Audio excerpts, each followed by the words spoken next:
Assalamualaikum warahmatullahi wabarakatuh. Perkenalkan, nama saya Kania Zalfa Waida dengan NIM 240601141914017. Nah, di sini saya akan menjelaskan mengenai praktikum PBP mengenai inten secara umum. Nah, aplikasi kali ini menerapkan intens, yaitu inten eksplisit dan inten implisit. Nah, kita mulai dari activity yang pertama, yaitu activity main.xml. Sini pakai XML versi 1.0. Nah, pada activity main ini terdapat 3 buah button yang masing-masing akan menerapkan intens yang akan kita bahas satu persatu. Nah, untuk button yang pertama ada button untuk berpindah activity. Nah, yang kedua ada button untuk berpindah activity juga tetapi dengan membawa data. Nah, dan untuk button yang ketiga merupakan button dial number yang merupakan penerapan intens secara implisit. Lalu kita beralih ke main activity .java. Di sini sebelumnya kita import dulu beberapa kamus yang disediakan. Kemudian di sini terdapat 2 metode, yaitu onCreate dan method onClick. Method onCreate yang pertama, kita inisialisasi dulu button-button yang sudah kita buat di activity main.xml tadi. Ada button btn move activity, kemudian button btn move with data activity. Nah, kemudian di sini pakai metode set on click listener dengan parameter this. Sini juga terdapat button btn dial phone di mana ini merupakan inisialisasi dari button yang sudah kita buat. Kemudian lanjut ke metode yang kedua, yaitu metode onClick. Nah, di sini kita akan menentukan kondisi yang akan dijalankan ketika sebuah button diklik. Nah, ketika button yang pertama diklik atau button move activity ini diklik, intent akan dijalankan dan akan berpindah ke pivot yang lain. Nah, untuk berpindah di sini digunakan objek intens yang kita inisialisasi bernama move intent. Sini. Nah, lalu kita buat sebuah objek baru bernama intent dengan parameter pg konteks, dan konteks yang ini diambil dari aktivitas sekarang, yaitu main activity.this. Lalu ketujuan kelasnya yaitu moveActivity.class. Nah, selanjutnya kita panggil methodenya start activity move intent.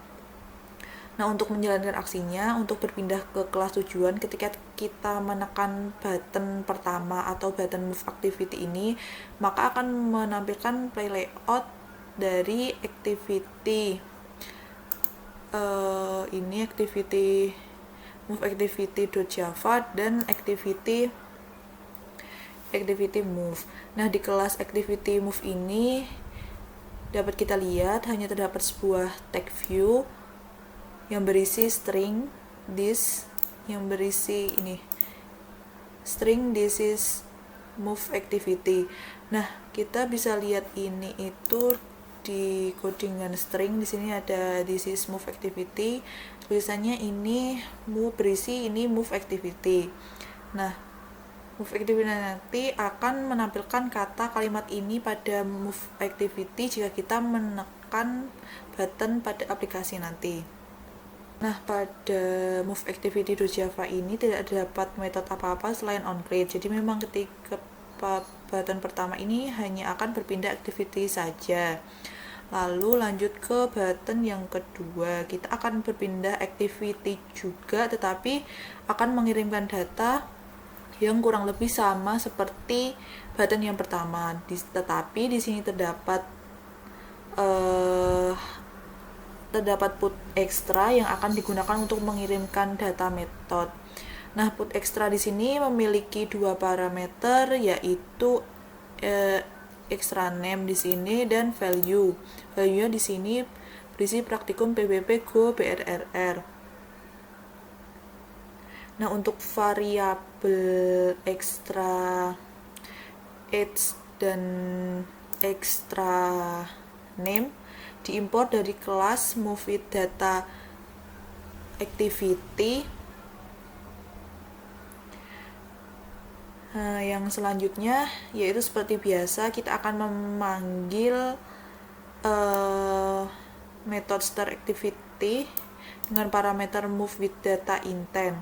Nah, untuk menjalankan aksinya kita jika menekan button move activity data, di sini ditampilkan layout dari activity book.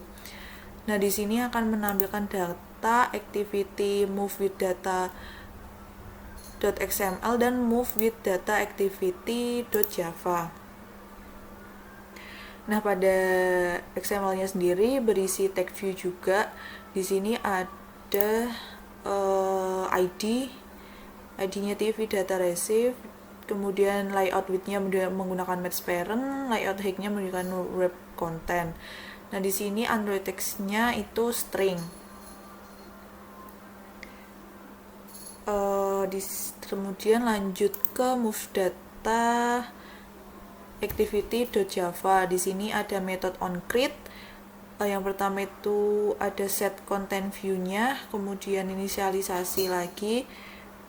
Lalu kita mengambil data kita menggunakan getIntent. Selanjutnya karena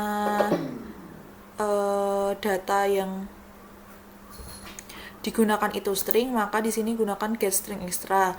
Kemudian ada integer x, di mana di sini pakai metode getInt extra. Di sini karena x yang kita masukkan nanti integer, maka di sini pakai getInteger. Kemudian di sini ada string masukannya name dan masukkan umurnya.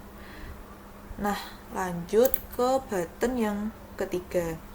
Karena button yang ketiga ini menerapkan implicit intent, sini kita akan membuat sebuah variabel baru, di mana variabel ini nanti akan berisi atau menyimpan nomor telepon. Lalu kita buat objek intent baru bernama dial phone intent. Nah, karena di sini kita menggunakan intent implicit, maka parameter yang digunakan sedikit berbeda untuk parameter yang pertama. Kita masukkan action, dial, dan URepairs. Di sini memasukkan phone number dengan inputan yang sudah ditetapkan tadi. Nah, selanjutnya kita panggil metodenya, yaitu start activity dial phone intent. Nah, lalu karena ini implicit intent, maka perubahan yang terjadi bukan merupakan perubahan antara activity seperti contoh pada yang pertama dan yang kedua. Jika kita run, jika kita akan menjalankan aplikasinya, di sini terdapat 3 button, yaitu pindah activity dengan data, dan dial number. Yang pertama, jika kita mengetik button yang pindah activity, maka di sini akan menampilkan data yang tadi kita tuliskan di string.xml. Kemudian dia lanjut ke button yang kedua. Sini akan menampilkan data berupa nama dan umur. Lanjut ke button yang ketiga, yaitu dial a number. Di sini kita sebelumnya memasukkan inputan atau mengset string dari ponsel sini. Kemudian pada button yang ketiga ini akan menampilkan tampilan atau penumber yang sudah kita set terlebih dahulu. Sekian presentasi dari saya. Wassalamualaikum warahmatullahi wabarakatuh.